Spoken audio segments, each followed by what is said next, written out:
Good morning my dear 10th class students. మనకు development lesson సంబంధించి చివరి కాన్సెప్ట్కి వచ్చేసింది. గత క్లాస్లో మనం యుఎన్డిపి తాలూకా అంటే యునైటెడ్ నేషన్స్ డెవలప్మెంట్ ప్రోగ్రామ్ అనేది ఒక ఐక్యరాజ్య సమితి యూఎన్ఓ తాలూకా ఎఫిలియేటెడ్ సంస్థ యుఎన్డిపి హ్యూమన్ డెవలప్మెంట్ రిపోర్ట్ అనేది ఇచ్చింది. దాని ప్రకారం ప్రతి దేశానికి హెచ్డే ఇచ్చింది, హ్యూమన్ డెవలప్మెంట్ ఇండెక్స్ ర్యాంక్ ఇవ్వడం జరిగింది. సో అది చెప్పుకున్నాము. దాని ప్రకారం యుఎన్డిపి ప్రకారము హెచ్డిఐ ర్యాంక్ ఎలా ఇచ్చిందంటే 3 క్రైటీరియాస్ తీసుకుంది. ఒకటి per capital income, 2 health, 3 education facilities చూసింది. అవన్నీ చూసాము ఆల్రెడీ. ఇప్పుడు కొత్త concept, last concept sustainability of development. Sustainable development అన్నా సస్టైనబిలిటీ ఆఫ్ డెవలప్మెంట్ అన్నా ఒకటే. సస్టైనబుల్ డెవలప్మెంట్ అనేది మనం చూసుకోవాలి. అంటే సస్టైనబుల్ డెవలప్మెంట్ అనేది చూడడానికి ముందు మనం ఒక విషయం తెలుసుకోవాలి. మనం రోజు ప్రతినిత్యం కూడా మనం కొన్ని రకాల రిసోర్సెస్ వాడుతుంటాం. వనరులు అంటాం కదా, సోర్సెస్. ఉదాహరణకి రోజు ఉదయాన్నే పెట్రోల్ వాడతాము, డీజిల్ వాడతాము, లేదంటే రకరకాల మనం వస్తువులు వేసుకుంటుంటే కాటన్ వాడతాము, రాగి కాపర్ వాడతాము, ఐరన్ వాడతాము. మన నిత్య జీవితంలో చాలా వనరులు మనకు ఉపయోగపడుతూ ఉంటాయి. సో ఇందులో ఈ వనరుల్లో 2 రకాల వనరులు ఉన్నాయి. ఎగ్జాస్టబిలిటీని బట్టి, అంటే అవి తరిగిపోయే విధానాన్ని బట్టి 2 రకాల వనరులు ఉంటాయి. అది మనం ఫస్ట్ లెసన్లో తెలుసుకుంటాం, జియోగ్రఫీలో. దాన్ని renewable resources, non renewable resources. 2 రకాల రిసోర్సెస్ ఇక్కడ నేను రాశాను చూడండి.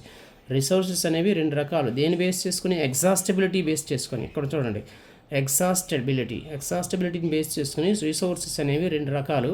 Renewable resources, non renewable resources. ఏంటి తేడా? రెన్యూవబుల్ రిసోర్సెస్ అంటే పునరుత్పాదక వనరులు. అంటే వాడుతూ ఉంటే ఎంత వాడినా కూడా మనకు అది పునరుత్పత్తి అవుతూ ఉంటుంది, మళ్ళీ తయారవుతూ ఉంటుంది. ఫర్ ఎగ్జాంపుల్ సోలార్ ఎనర్జీ, సూర్యుని తాలూకు energy, wind energy, hydro energy అంటే నీటి ద్వారా వచ్చే విద్యుత్ ఉత్పత్తి, సోలార్ ఎనర్జీ సూర్యుని నుంచి వచ్చేటటువంటి ఎలక్ట్రిసిటీ, ఇవన్నీ ఎంత వాడినా కూడా వస్తూనే ఉంటాయి. అంతేకాదు వాటర్ని వాడినా కూడా కొంత గ్యాప్ ఇస్తే అది మళ్ళీ రెన్యూ అవుతూ ఉంటుంది, మళ్ళీ వర్షం పడుతుంది, మళ్ళీ రికవర్ అవుతూ ఉంటుంది.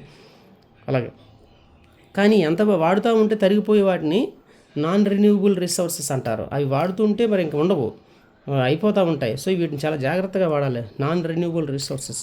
ఫర్ ఎగ్జాంపుల్ కోలు, పెట్రోలియం గ్యాస్, పెట్రోలు, అన్ని మినరల్స్ అంటే కాపరు, ఐరన్, బొగ్గు, కోల్, ఇవన్నీ కూడా అయిపోతూ ఉంటాయి. ఇవి చాలా అవసరం మనకి. ఐరన్ అనేది, కాపర్ అనేది, పెట్రోల్ అనేది చాలా అవసరం, నిత్య జీవితంలో మనకు చాలా ఉపయోగపడతాయి.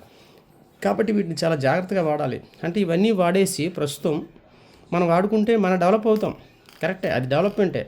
పెట్రోల్ ఎక్కువ వాడతాము, మన అవసరాలను తీర్చుకుంటూ ఉంటాము. ఐరన్ వాడతాము, మన అవసరాలు తీర్చుకుంటూ ఉంటాము. కానీ మనది బాగానే ఉంటుంది, డెవలప్ అవుతాం.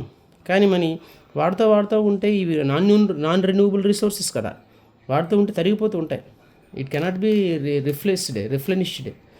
The non renewable resources are cannot be replenished. అంటే మళ్ళీ దాన్ని రీప్లేస్ చేయలేం, కాంట్ బి రీప్లేస్డ్. కాబట్టి వాటిని చాలా జాగ్రత్తగా వాడాలి. ఎందుకు ఏముంది సార్, మనం వాడేసుకుంటే సరిపోతుంది కదా, మనం డెవలప్ అవుతాం కదంటే. అలాగని ఇంకా మన ముందు తరాల వారు అలాగే అనుకుని వాళ్ళు మొత్తం వాడేస్తే మనకు ఉండకపోను కదా. కాబట్టి భవిష్యత్ తరాలకి అవసరాలకు దెబ్బతీయకుండా మనం డెవలప్ అవ్వాలి. దాన్నే సస్టైనబుల్ డెవలప్మెంట్ అంటారు. అంటే భవిష్యత్ తరాల అవసరాలను దెబ్బతీయకుండా ప్రస్తుత తరాల వారు, ఇప్పుడున్న జనరేషన్స్ అంటే మనం ఇప్పుడున్న వనరుల్ని చాలా జాగ్రత్తగా వాడుకోవాలి. ఎలా జాగ్రత్త అంటే భవిష్యత్ తరాల అవసరాలు తీర్చుకోవాలి. వాళ్ళు తీర్చుకునేటట్టు మనం పరిమితంగా వాడాలి, కేర్ఫుల్గా వాడాలి. అలా కేర్ఫుల్గా వాడుతూ మనం డెవలప్ అయితే అది సుస్థిర అభివృద్ధి. పేర్లోనే ఉంది, సుస్థిరమైన అభివృద్ధి జరగాలి. కానీ ఫ్యూచర్ జనరేషన్స్ వాళ్ళకి నీడ్స్ని దెబ్బతీయకూడదు. దాన్నే సస్టైనబుల్ డెవలప్మెంట్ లేదా సుస్థిరాభివృద్ధి అంటారు. దాన్ని కింద రాశాను చూడండి. ఇక్కడ ఇది ఖచ్చితంగా మీరు రాసుకోవాలి. దీన్ని చూడండి, ఒకసారి ఎగ్జాంపుల్ చెప్తాను. ఎగ్జాంపుల్ కాదు, డెఫినేషన్స్ని. Sustainable development that meets the needs of present. Development that meets the needs of present. Development అవ్వాలి ఎలా? That meets the needs of present. ప్రస్తుత జనాల లేదా ప్రస్తుత తరం, ప్రస్తుతం మన అవసరాలు తీరాలి, కరెక్టే, డెవలప్ అవ్వాలి, మన అవసరాలు తీర్చుకుంటూ డెవలప్ అవ్వాలి. కానీ ఇక్కడ కండిషన్ ఉంది, ఏంటని? Without compromising the need of future generations. Future generations తాలూకు అవసరాలను మనం దెబ్బతీయకూడదు. వాళ్ళ అవసరాలని మనం కాంప్రమైజ్ అవ్వకూడదు. వాళ్ళ అవసరాలు అంటే వాళ్ళకు ఉంచాలని, అది అక్కడ అర్థం. అంటే ఉన్నటువంటి వాడిని మొత్తం అంతటి వనరులు మనమే వాడేసుకొని మనమే డెవలప్మెంట్ అయిపోతే కాదు, వాడుకోవాలి, మన అవసరాలు తీర్చుకోవాలి without compromising the future generations. భవిష్యత్ తరాల అవసరాలు దెబ్బ తీయకుండా మనం ఇప్పుడు ఉన్నటువంటి వనరులు మనం వాడుకోవాలి. అది ఇక్కడ వనరులని అక్కడ చెప్పలేదు, కానీ వాడుకోవాల్సింది అదే. సో ఇక్కడ నేను ఇంకా సింపుల్గా డెఫినేషన్ అంటే మేట్స్ ద ప్రజెంట్ అని ఉంది కదా, ఆ రెండు తీసేసుకొని ఫుల్ఫిల్ అవర్ నీడ్స్ అంటే సరిపోతుంది.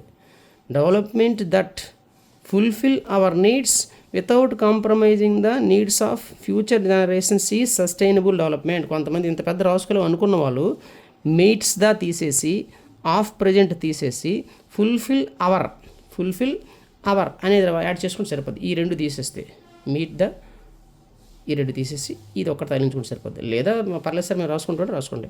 Development that meets the needs of present without compromising the needs of future generations ఈ సస్టైనబుల్ డెవలప్మెంట్. అలాగే రాసుకోవచ్చు. Development that fulfil our needs without compromising the needs of future generations ఈ sustainable development. అంటే సింపుల్గా చెప్పాలంటే మరోసారి, ప్రస్తుత తరాల వాళ్ళు ఇప్పుడున్న వనరుల్ని చాలా జాగ్రత్తగా వాడుకుంటూ అవసరాలను తీర్చుకుంటూ భవిష్యత్ తరాల వారి అవసరాలను దెబ్బతీయకూడదు, అలా డెవలప్ అవ్వాలి. మనమే వాడేసుకుంటే మరి ఫ్యూచర్ జనరేషన్ దెబ్బ అవుతారు కదా. ఇది నిజమైన డెవలప్మెంట్ అంటే. కానీ అలా జరగటం లేదు. చాలా వనరులని మనం వాడేస్తున్నాము, విపరీతంగా వాడుతున్నాము. ఇదిగోండి ఫర్ ఎగ్జాంపుల్ చూడండి, ground water in India. Ground water చాలా దారుణంగా తగ్గిపోతుంది. ఏంటంటే చూడండి ఒకసారి, recent evidence suggest that the ground water is under serious threat అంటే ప్రాబ్లము, సమస్యను వస్తుంది of over use in many parts of the country. కొన్ని ప్రాంతాల్లో వినియోగం అనేది, గ్రౌండ్ వాటర్ అనేది ఎక్కడ ఉంటుంది, అండర్ గ్రౌండ్ వాటర్ భూమి కింద ఉంటుంది కదా, అది కూడా మనకి అవసరమే. కానీ అది అత్యవసర పరిస్థితుల్లోనూ వాడుకోవాలి. వర్షాలు సరిగ్గా లేనప్పుడు చాలా జాగ్రత్త వాడాలి. కానీ చాలామంది బోరుబావులు విపరీతంగా తవ్వేసి పంట పొలాలకి లేదా ఇంట్లో ప్రతి ఇంటికి ఇప్పుడు బోరుబావులు వేసేసుకుంటున్నారు, నీటి సమస్య వచ్చేస్తుందని. కానీ నీటిని జాగ్రత్తగా వాడటం అనేది చేయట్లేదు. అందుకే చెప్తున్నాడు, ఏమంటున్నాడు, దేశంలో అనేక ప్రాంతాల్లో అధిక వినియోగం వల్ల భూగర్భ జలాలు తీవ్రమైన ముప్పును ఎదుర్కొంటున్నట్టు ఇటీవల సర్వేలు తేలింది. విపరీతంగా వాడేస్తున్నాడు.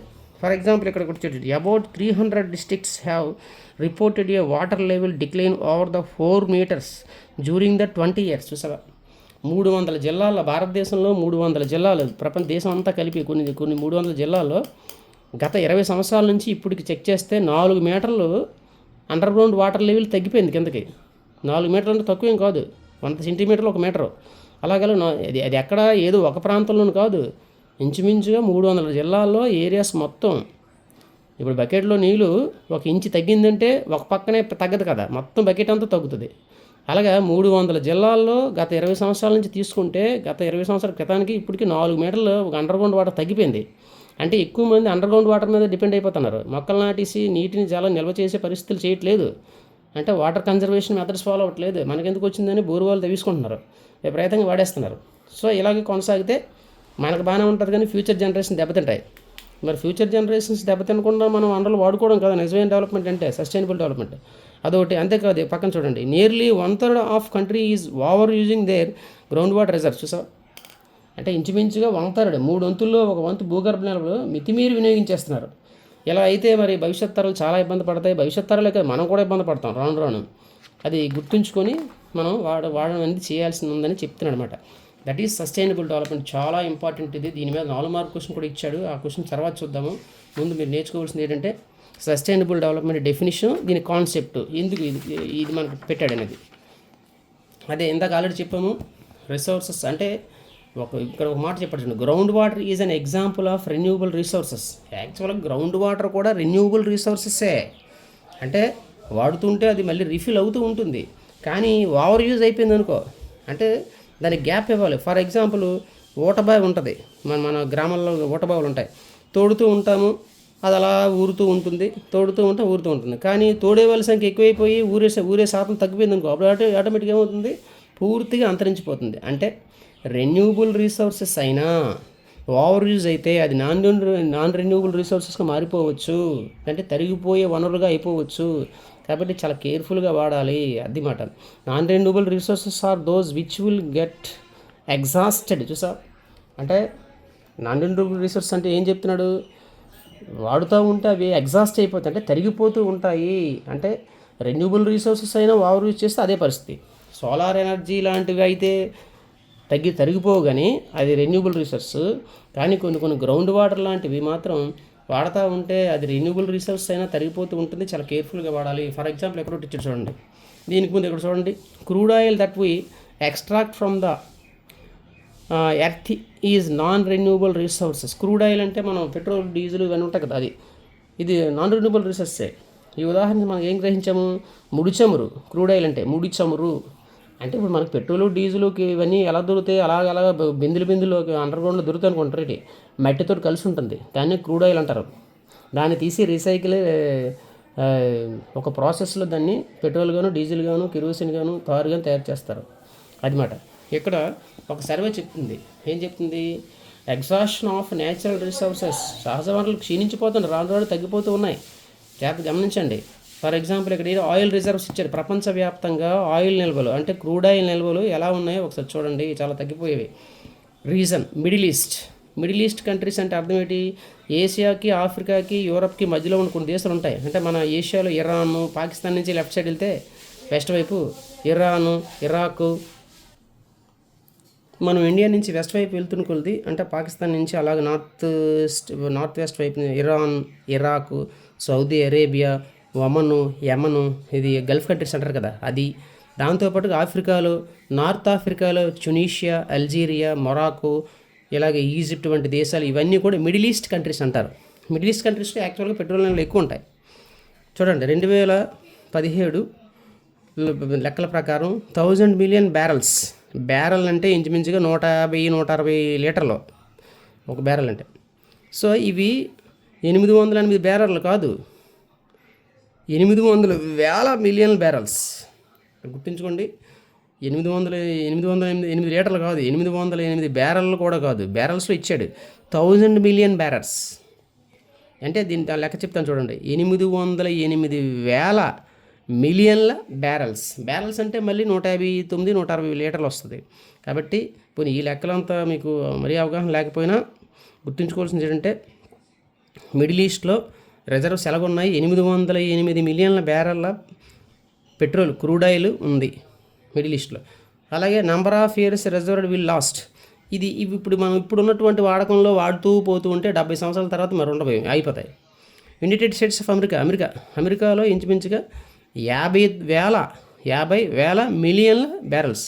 మిలియన్ అంటే 10 లక్షలు కదా, అది 1000 పక్కన 10 లక్షలు వేసుకొని ఇంటూ 160 లీటర్లు వేయాలన్నమాట. ఇవన్నీ లెక్కలు ఇప్పుడు ప్రస్తుతానికి అక్కర్లేదు, కానీ మొత్తానికి 50,000 మిలియన్ల బ్యారల్ల క్రూడ్ ఆయిల్ అమెరికాలో ఉంది. అలా ఇప్పుడు ఉన్నటువంటి పద్ధతి ప్రకారం వాడుకుంటూ వెళ్ళిపోతూ ఉంటే 10.5 సంవత్సరాల్లో క్లియర్ అయిపోతాయి. మరి ఇంకా దొరకవు. మిగతా దేశాల్లో చాలా దేశాల్లో ఉంటాయి, అవన్నీ కలిపి మొత్తం ఇది కలిపి మిగతా దేశాల్లో ఉన్న రిజర్వ్స్ కలిపితే మొత్తం 1697,000 మిలియన్ల బ్యారల్స్ల crude oil, petrol, diesel, kerosene ఇవన్నీ కూడా కలిపి ఉన్నాయి. ఇప్పుడున్న పద్ధతి ప్రకారం జాగ్రత్తగా వాడుకోకుండా ఉంటే, ఇప్పుడున్న పద్ధతి ప్రకారం విచ్చలవిడిగా వాడితే 50 సంవత్సరాలు అయిపోతాయి. ఆ తర్వాత పరిస్థితి ఏంటి, పెట్రోల్ లేకపోతే చాలా స్తంభించిపోతుంది. కాబట్టి అందుకే చాలా జాగ్రత్తగా వాడుకోవాలి. అందుకే అది సస్టైనబుల్ డెవలప్మెంట్ అవుతుంది. ఇప్పుడు మనం దీన్ని వాడుకుంటూ వెళ్తూ ఉంటే ఇది డెవలప్మెంట్ అవ్వదు. అంటే సస్టైనబుల్ డెవలప్మెంట్ అదే కదా, ప్రస్తుత తరాల వారు ఈ భవిష్యత్ తరాల అవసరాలు దెబ్బతీయకుండా వనరులు జాగ్రత్త వాడుకోవడం కదా. అంటే వీటిని జాగ్రత్తగా వాడుకుంటూ నాన్ రెన్యూబుల్ రిసోర్సెస్ కోసం వెతుకుతూ ఉండాలి. ఫర్ ఎగ్జాంపుల్ ఎక్కువ శాతం సోలార్ ఎనర్జీ ద్వారా, విండ్ ఎనర్జీ ద్వారా విద్యుత్ ఉత్పత్తి చేయడం, వాహనాలని ఉత్పత్తి చేయడం చేయాలి. ఫర్ ఎగ్జాంపుల్ ఇప్పుడు చాలామంది ఎలక్ట్రికల్ వాహనాలు వాడుతున్నారు, నేను కూడా వాడుతున్నాను కదా, ఎలక్ట్రికల్ వాహనాలు వాడుతున్నారు. అంటే పెట్రోల్, డీజిల్ అక్కర్లేదు దానికి. అలాగే ప్రతి విషయంలోనూ ఆల్టర్నేటివ్గా చూసుకుంటూ జాగ్రత్తగా వాడాలి వీటిని. అలాగే నీటి వాడొద్దాం లేదు, వాడుతూ మిగతా అవసరాలు మాత్రమే, అత్యవసరాలకు మాత్రం వాడుకోవాలి. కొంతమంది చిన్న నీటికి కూడా బళ్ళు కట్టి తీస్తుంటారు. బండి తీయటం, చిన్ననాటికి ఏదో బయటికి వెళ్ళడానికి, సరదాగా వెళ్ళడానికి, చిన్న పనులకి, అంటే వాకబుల్ డిస్టెన్స్ సైకిల్ యూజ్ చేసుకోవడానికి అవకాశం ఉన్నవి కూడా కార్లు, బళ్ళు తీసేస్తుంటారు. అలా చేయకుండా జాగ్రత్త వాడడం అంటే అది, అంతేగాని పూర్తి మానేయమని కాదు. కాబట్టి ప్రస్తుత అవసరాలకి జాగ్రత్తగా వాడుకుంటూ భవిష్యత్ తరాలు దెబ్బతీయకుండా వాడుకోవడమే సస్టైనబుల్ డెవలప్మెంట్ అది మాట. అది ఎందుకు ఇక్కడ అంటున్నాడు ఏం చూడండి, consequences of environmental degradation do not respect national or state boundaries. అంటే ఇలాగా మనం పర్యావరణానికి విపరీతమైన నష్టం కలిగిస్తున్నాం కదా, వనరుల్ని చాలా దోపిడీ చేసేస్తున్నాం కదా, విపరీతం వాడుతున్నాం కదా. దీనివల్ల ఏంటంటే పర్యావరణానికి కూడా నష్టం కలుగుతుంది. ఎన్వైర్మెంటల్ ఇష్యూస్ ఎక్కువైపోతున్నాయి. వాతావరణంలో carbon dioxide, carbon monoxide, chlorofluorocarbons, industrial effluents ఎక్కువైపోతున్నాయి. ఎక్కువైపోవడం వల్ల ఒక పక్క వనరులు తరిగిపోతున్నాయి, ఇంకో పక్క ఎన్వైర్మెంటల్ ఇష్యూస్ వచ్చేస్తున్నాయి. ఇది కేవలం ఒక రాష్ట్రానికి, ఒక ప్రాంతానికి, ఒక దేశానికి కాదు, ప్రపంచవ్యాప్తంగా ఉన్న పరిస్థితి. కాకపోతే కొన్ని దేశాల్లో ఓవర్ యూజ్ అవుతుంది, ఎక్కువ ఉంటుంది అది. సో యాజ్ ఏ రెస్పాన్సిబుల్ సిటిజన్గా ప్రతి ఒక్కరు కూడా ఏం చేయాలంటే ఇక్కడ వనరుల్ని చాలా జాగ్రత్తగా వాడాలి, అవసరానికి మాత్రమే వాడాలి. ఒకవేళ అవకాశం ఉంటే వనరుల్ని వాడకుండా మనం కొన్ని విషయాల్లో ప్రత్యామ్నాయ మార్గాల ద్వారా మనం మన అవసరాలను తీర్చుకోవాలి. అంతేగాని చిన్నవాటికి కూడా మనం అన్నెసరీ వాటిని ఓవర్ యూజ్ చేయకూడదని చెప్తున్నాను అనమాట. సో దీంతో మనకి లెసన్ అయ్యింది. అవకాశం ఉంటే కొన్ని క్వశ్చన్ అండ్ ఆన్సర్స్ తాలూకు ఎక్స్ప్లెనేషన్ కూడా ఇస్తాను. టైం లేకపోతే మనం స్కూల్లో చెప్పుకుందాము, ఓకేనా? అది జాగ్రత్త రాసుకోండి, డెఫినేషన్స్ రాసుకోవాలి. నేను ఇక్కడ అండర్లైన్ చేస్తున్నటువంటి ఇది మీరు రాయాల్సింది ఏంటంటే ఈ కిందది సస్టైనబుల్ డెవలప్మెంట్ డెఫినేషన్ రాయాలి, సస్టైనబుల్ డెవలప్మెంట్ డెఫినేషన్ రాయాలి. అలాగే ఈ గ్రౌండ్ వాటర్ యూజ్ అనేది తెలుస్తుంది కదా, ఈ 3 పాయింట్లు రాయాలి, ఓకేనా? రిసోర్సెస్ అనేవి రెన్యూబుల్, నాన్ రెన్యూబుల్, దీనికోసం మరింతగా జియోగ్రఫీ ఫస్ట్ లెసన్లో చెప్పుకుంటాము. ఇది సరిపోతుంది ఇక్కడికి. Thank you.